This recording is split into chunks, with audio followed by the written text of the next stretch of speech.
bashyiramo amase yumye izindi ngo bakazikoresha amatafari none ugasanga umuntu arayinyweye ngiye hari abantu njya mbona ukabona inzoga zaramwishe neza kandi ugasanga inzoga zimwishe ntabwo ari inzoga ifatika ukabona yarahombanye ijwi ryaragiye avuga asaraye kenshi uzabumvana amajwi asaraye ngo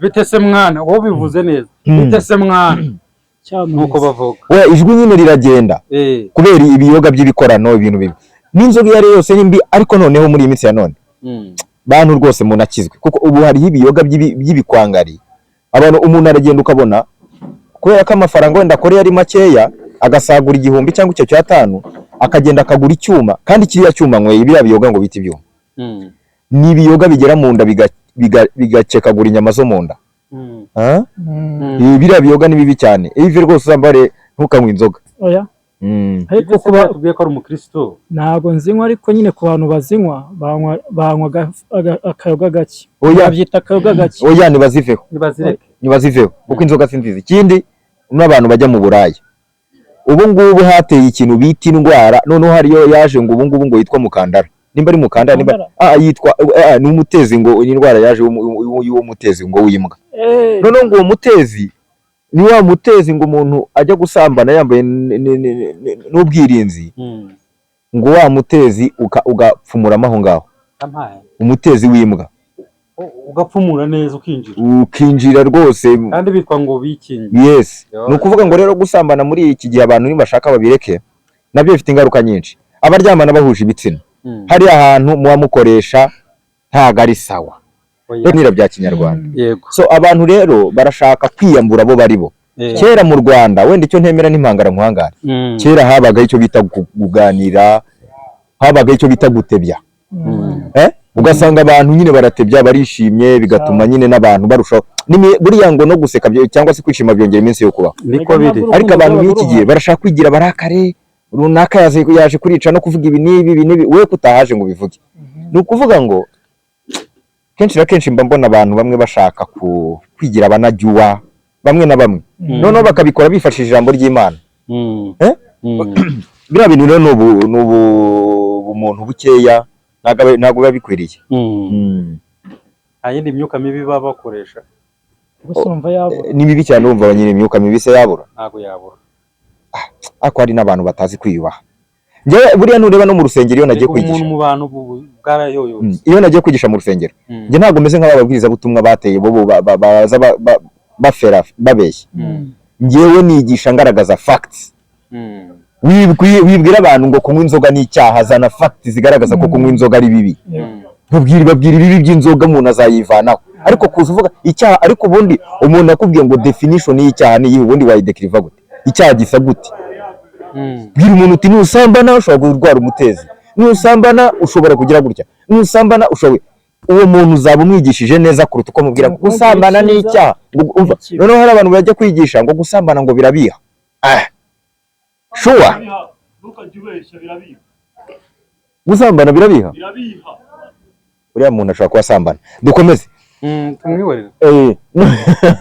noneho rero gusambana umuntu akagenda akabwira abantu ngo gusambana ngo birabiha uri kumva noneho umuntu yazagenda rero yabijyamo akumva bimeze ukundi kuntu akagumayo umuntu ukaza ukamubeshya ngo inzoga kuyinywa ngo irabiha irabiha koko mubwire ingaruka y'inzoga anayinywa kumvira aryoshye aragumayo kandi umuteza ibyaha mubwire uburyo kuvuga umuntu ari bibi ushobora kuvuga umuntu ugasanga rimwe na rimwe uguye muri ambushi y'abantu cyangwa se uragambaniwe cyangwa se uhuye n'ibindi bibazo nyiri mujye mugaragaza izo fact mwigisha ijambo ry'Imana nyakuri abantu baba badukurikiye benshi n'abanyabwenge barasobanutse ubundi nimba uzi ko ikintu ari icyaha ko wagikora wowe bwira umuntu icyiza cyabyo nurangiza usoze umubwira n'ikibi cyabyo yego kuko numubwira ikibi we akaba yarumvisha icyiza kirimo ukaba utamubwiye ku cyiza ukurikizaho icyo kibi ntabwo azakumva yes noneho ukabona umuntu agiye kwigisha ahantu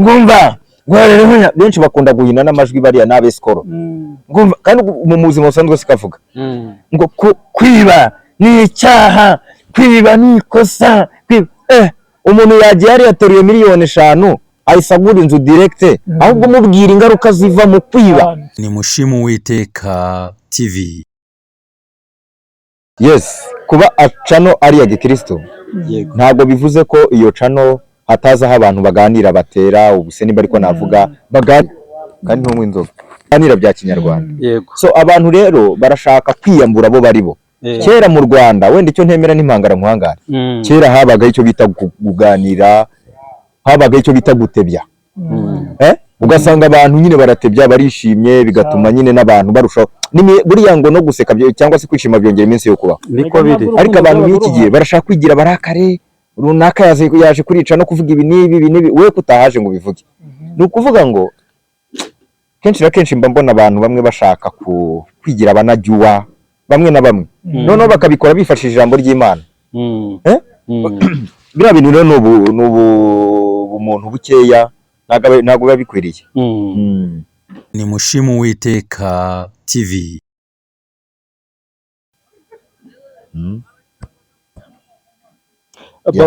urakoze cyane mu kanya wari uri uvuga uti abantu banywa za dunda ubwonko ariko kandi hanze aha ngaha hari urubyiruko rwinshi ariko si n'urubyiruko gusa n'abantu bagiye batandukanye barahari banywa izo nzoga. Bwana Karabo cyangwa se mutumirwa wacu wagira iki cyangwa se inama wagira abo bantu banywa inzoga nibaziveho kubera ko noneho muri iyi minsi ya none abantu barimo baranywa bakananywa n'ibitanyobwa ugasanga umuntu agiye kunywa inzoga hari izaje ubu ngo basigaye bakora ngo bagashyiramo amase yumye izindi ngo bakazikoresha amatafari none ugasanga umuntu arayinyweye ngiye hari abantu njya mbona ukabona inzoga zaramwishe neza kandi ugasanga inzoga zimwishe nta nubwo ari inzoga ifatika ukabona yarahombanye ijwi ryaragiye avuga asaraye kenshi uzabumvana amajwi asaraye ngo bitese mwana wowe bivuze neza bitese mwana nuko bavuga ijwi nyine riragenda kubera ibiyoga by'ibikorano ibintu bibi n'inzoga iyo ari yose ni mbi ariko noneho muri iyi minsi ya none bantu rwose munakizwe kuko ubu hariho ibiyoga by'ibikwangari abantu umuntu aragenda ukabona kubera ko amafaranga wenda akoreye ari makeya agasagura 1000 cyangwa icyo 5 akagenda akagura icyuma kandi kiriya cyuma nyweye biriya biyoga ngo biti ibyuma ni ibiyoga bigera mu nda bigacekagura inyama zo mu nda biriya biyoga ni bibi cyane ivi rwose uzambare ntukanywe inzoga ariko kuba tubwiye ko ari umukristo ntabwo nzinywa ariko nyine ku bantu bazinywa banywa akayoga gake babyita akayoga gake nibaziveho kuko inzoga si nziza ikindi n'abantu bajya mu buraya ubu ngubu hateye ikintu bita indwara noneho hariyo yaje ngo ubu ngubu ngo yitwa mukandara nimba ari mukandara nimba yitwa ni umutezi ngo indwara yaje y'uwo mutezi ngo wimbwa noneho ngo uwo mutezi ni wa mutezi ngo umuntu ajya gusambana yambaye n'ubwirinzi ngo wa mutezi ugapfumuramo aho ngaho umutezi w'imbwa ugapfumura neza ukinjira rwose kandi bitwa ngo bikingi yes ni ukuvuga ngo rero gusambana muri iki gihe abantu nibashaka babireke nabyo bifite ingaruka nyinshi abaryamana bahuje ibitsina hari ahantu muba mukoresha ntago ari sawa ni Mushimu Uwiteka TV.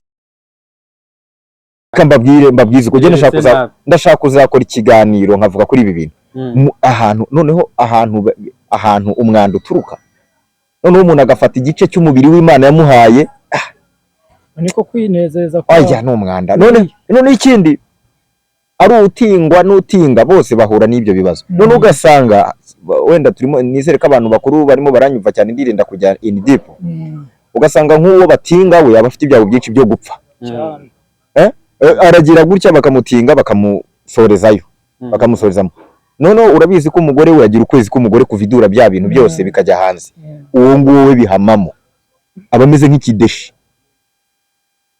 ariko ukabona umuhungu ari hari arimo ari inyonga ngo bamuhaye amafaranga kuko ngo aryamana nabo bahuje ibitsina ariko se buriya koko bamuvuga ukabona arabyimba igihugu ibyo bintu ko ari umwaka ari ubuntu barayabaha koko ayo mafaranga barayabaha kuyabaza cyane kuri murabaza cyane oya ntago nyabaza cyane ahubwo ubu ndi kwibaza kugira ngo umuntu yemere gutinyuka gutanga amafaranga kugira ngo akore ibyo bintu uwo muntu we aba ari muntu ki kugira ngo atingwe cyangwa atinge biriya bintu njye hari umuntu wabimbwiye ngo biriya bintu umuntu wabikoze bwa mbere niyo umuntu yagushuka ngo akaguha 500 bwa mbere rimwe urayaryayo niyo ya nyuma we uhita ujya kwishakira ahubwo wa muntu wayaguhaye ukamwinginga kugira ngo mujye muri ibyo bintu, kuko ngo ni inkarukuruzi, nta yindi myuka mibi baba bakoresha. gusa urumva yabura ni bibi cyane. Urumva nyine imyuka mibi se yabura? Ntabwo yabura. Ako hari n'abantu batazi kwiyubaha. Njye buriya nureba no mu rusengero iyo nagiye kwigisha, umuntu mu bantu bwarayoyotse. iyo nagiye kwigisha mu rusengero, njye ntabwo meze nk'ababwiriza butumwa bateye bo baza bafera babeshya. Njyewe nigisha ngaragaza facts. Wibwira abantu ngo kunywa inzoga ni icyaha, zana facts zigaragaza ko kunywa inzoga ari bibi. Babwira ibibi by'inzoga umuntu azayivanaho, ariko kuza uvuga icyaha. Ariko ubundi umuntu akubwiye ngo definition y'icyaha ni iyi, ubundi wayidekiriva gute? Icyaha gisa gute?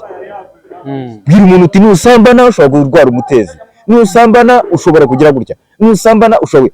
Uwo muntu uzaba umwigishije neza kuruta uko mubwira ngo gusambana ni icyaha. Umva, noneho hari abantu bajya kwigisha ngo gusambana ngo birabiha. Sure, gusambana birabiha. Uriya muntu ashobora kuba asambana. Dukomeze. Tumwiborera. Noneho rero gusambana umuntu akagenda akabwira abantu ngo gusambana ngo birabiha. Uri kumva? Noneho umuntu yazagenda rero yabijyamo akumva bimeze ukundi kuntu akagumayo.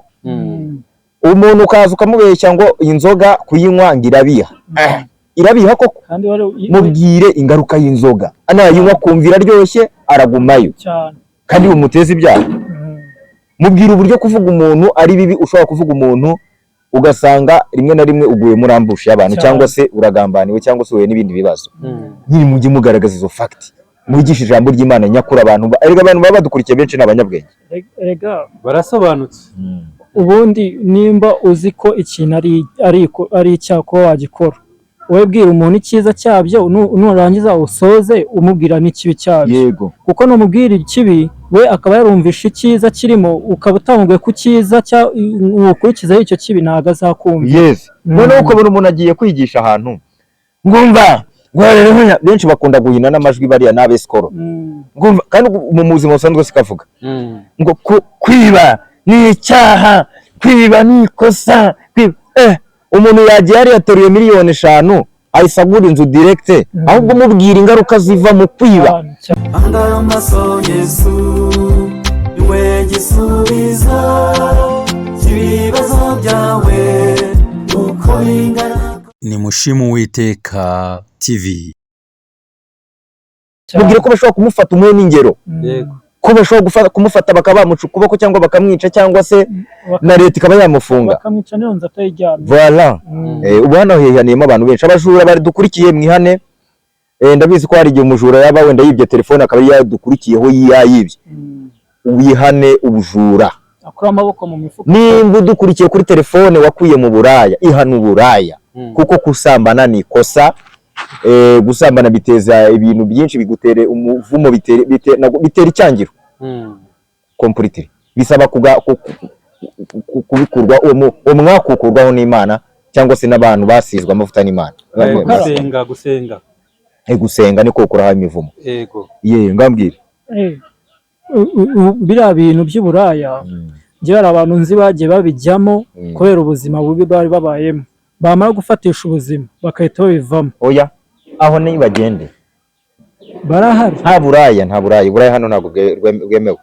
Ahangaho rwose tugomba kubasengera, tukabagotesha amaraso ya Yesu, akaba ariyo abeza akaboza, ku buryo mu gihe umuntu adafite uyu munsi akaza akihangana akavuga ati umunsi mu gihe nafite imikorere, ejo cyangwa ejo bundi nzabona imikorere.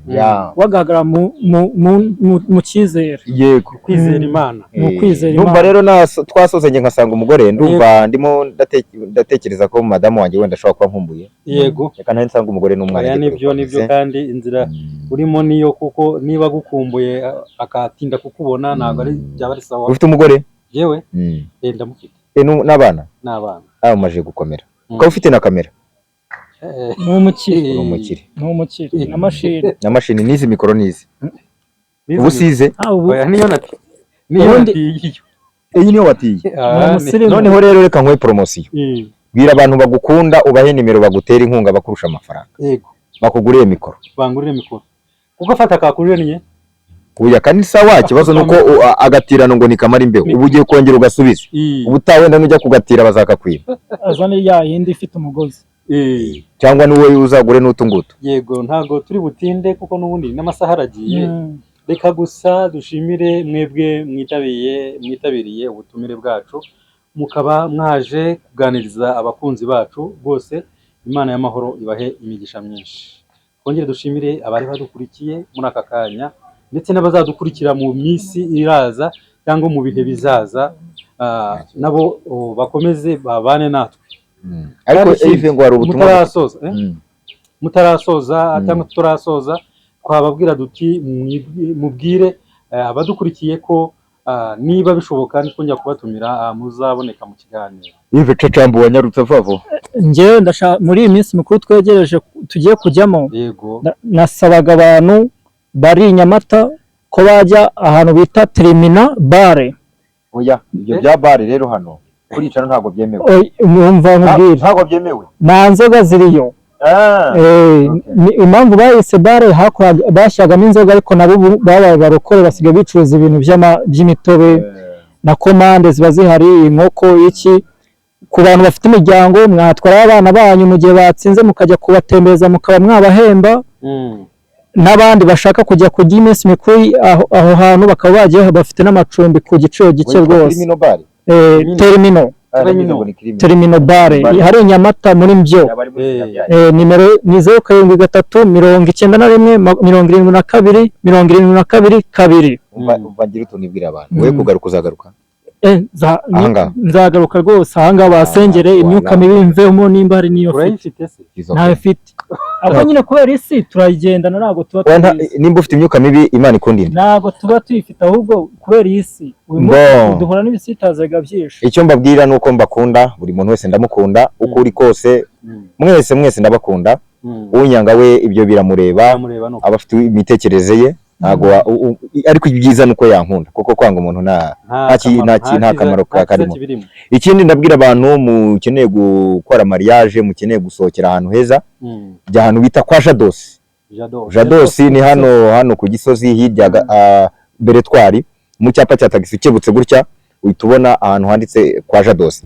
Noneho abantu mukeneye kwiga imodoka, gana umuntu witwa Mwarimu Kerema, provisoire na perime ukora rimwe gusa. Nimero ni 0788 848 37 2. Aho naho tuba dufite amakontara. Yego Imana barabigenje neza. Oya nukuri nta kibazo. Tugomba kubamamaza kandi natwe bakajya batwamamaza nta ribi. Yego tugafashanya tukamamaza. Rero reka tubwire abari badukurikiye ko ari akagaruka tuzasubira kandi ciao. Asante. Yes. Anga amaso Yesu niwe gisubizo cy'ibibazo byawe uko ingana. Ni Mushimu Uwiteka TV.